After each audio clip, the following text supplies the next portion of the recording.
자, 안녕하세요. 팩트형 임평재입니다. 오늘은 우리 팀장님들께 암보험 설계하는 방법 알려드릴게요. 오늘 영상 설명하는 내용들은 그냥 그 자체가 상담 화법입니다. 자, 2025년 9월 현재 암보장의 핵심 담보는 크게 세 가지입니다. 통합암 진단비, 비급여 암 주요 치료비, 중입자 치료비예요. 이 세 가지 담보면 암보험은 보장 기간, 보장 범위, 보장 금액의 가성비까지 다 잡는 설계가 가능합니다. 우선 암보험을 설계하실 때 뭔가 차별화를 원한다 그러면 머릿속에 딱 박아둬야 되는 세 가지 단어가 있습니다. 그리고 그 단어가 왜 설계의 키워드인지 우리 팀장님 스스로 납득이 되셔야 돼요. 자, 첫 번째, 비급여 치료. 암 치료는 비급여 치료가 핵심이다라는 거 명심하시고요. 둘째, 통원 치료. 암 치료는 93%가 대부분이 통원 치료다. 셋째, 재발과 전이. 한참 뒤에 찾아올 수 있는 재발암, 전이암을 커버할 수 있어야 된다. 요 점을 염두에 두시면서 하나씩 볼게요.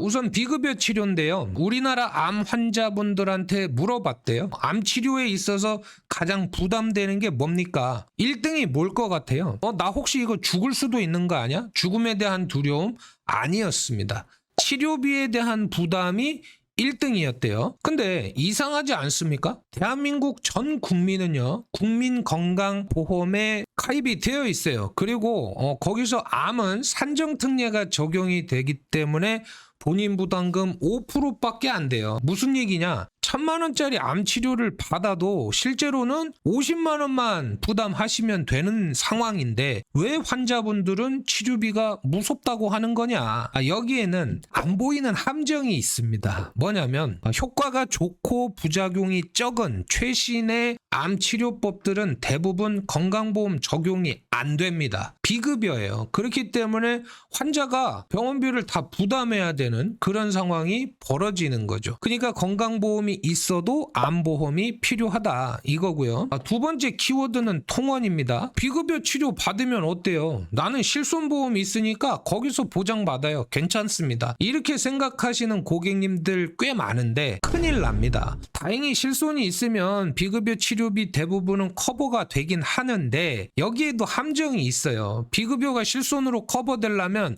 입원해서 치료를 받았을 때 해당되는 겁니다. 근데 한참 치료 중인데 의사 선생님이 이렇게 말해요. 환자분 이제 퇴원하셔야 되고요. 3주에 한 번씩 통원하실 겁니다. 실손에서 통원 치료비 한도는 1회당 30만 원이고요. 이 중에 약값은 보통 5만 원이 한도입니다. 병원에 가실 때마다 비급여 주사나 약값으로 3주에 500만 원, 700만 원씩 내고 있는데 실손에서는 5만 원만 나온다. 생각해 보세요. 해결이 되겠습니까? 실제로 암 환자의 93%가 통원 치료를 받고 있고요. 이런 통원 치료는 몇 달, 몇 년씩 계속되는 겁니다. 그렇기 때문에 건강보험 있고 실손보험 있어도 암 치료 받다가 집도 날릴 수 있는 거다. 자, 세 번째, 가장 중요한 키워드인데요. 전이 또 재발이에요. 암 생존율이 많이 높아졌습니다. 오래 산다는 뜻이에요. 근데 이제 암은 사형 선고가 아니라 이겨낼 수 있는 질병이 됐습니다만 그만큼 또 재발과 전이에 대한 리스크가 커진 거다. 실제 데이터를 보시게 되면 유방암 같은 경우에는 5년 내 재발률이 20-30%, 폐암 같은 경우에는 40-50%, 대장암도 25에서 35% 정도 된다라는 5년 내에 재발할 확률이 그렇다는 겁니다. 자, 여기서 문제가 뭘까요? 기존의 암보험의 진단비, 수술비, 항암약물 치료비 이런 담보들은 대부분 한 번 받으면 소멸되잖아요. 5년 뒤, 10년 뒤에 암이 재발하거나 전이가 되면 그때는 대책이 있냐? 없다. 한참 뒤에 올 수 있는 전이 또 재발암 대비하시려면 보험금이 어떻게 리필이 돼야 된다. 죽지 않고 리필이 돼야만 이런 문제를 해결할 수 있다. 자, 이런 점을 염두에 두시면서 핵심 담보들 살펴볼게요. 첫 번째는 통합암 진단비인데 기존 암 진단비의 문제점 받고 나면 소멸되는 일반적인 암 진단비의 문제점을 해소한 거죠. 어떻습니까? 얘는 발생 부위에 따라서 암을 그룹별로 나눴어요. 그리고 진단비를 그룹별로 각각 보장을 해줍니다. 그럼 이게 어떤 차이가 있을까요?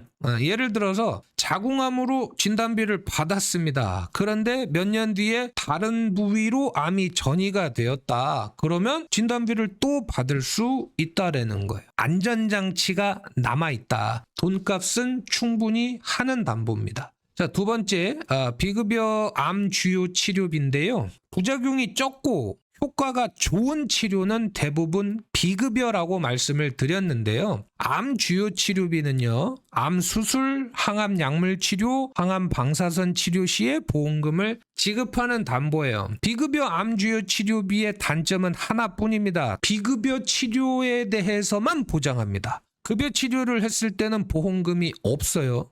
야, 그러면 이건 반쪽짜리 아닙니까? 반쪽짜리 맞아요.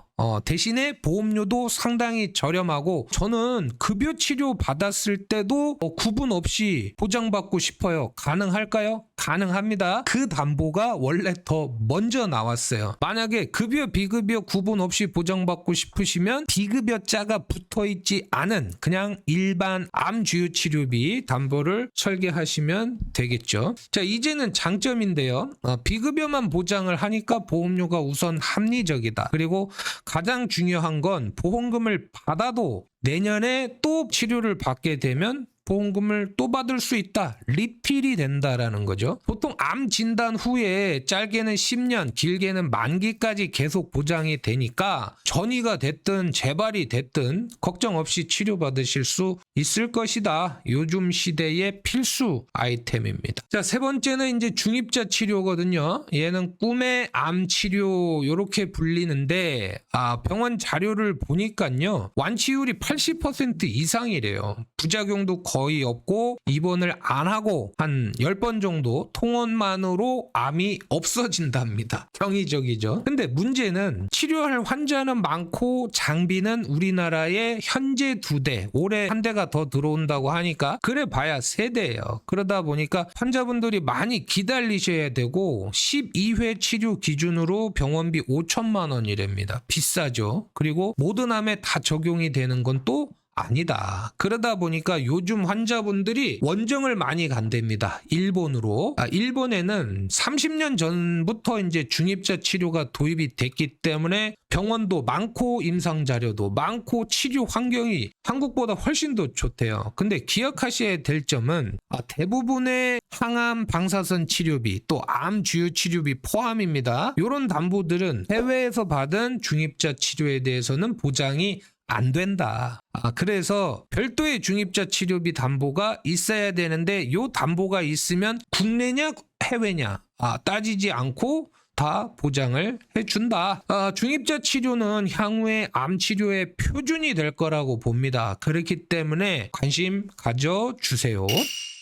자, 이제 정리를 해볼게요. 살면서 3명 중 1명은 암에 걸립니다. 암이 무섭죠. 또 흔합니다. 그래서 암보험에 과도한 보험료를 쓰시게 되면 일단 현재의 생활이 당연히 힘들어질 거고 뇌혈관이나 심장질환 또 치매 같은 또 다른 중요한 위험들도 놓칠 수가 있어요. 그래서 오늘 말씀드린 요 3가지 담보를 가지고 적절하게 조합을 하신다라면 보장 범위, 보장 기간, 그 다음에 보험료까지 모두 완벽한 만족할 만한 그런 이제 설계가 나올 거기 때문에 저는 충분히 설득력이 있다.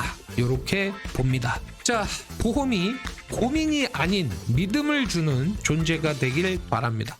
팩트형 임평재였습니다. 감사합니다.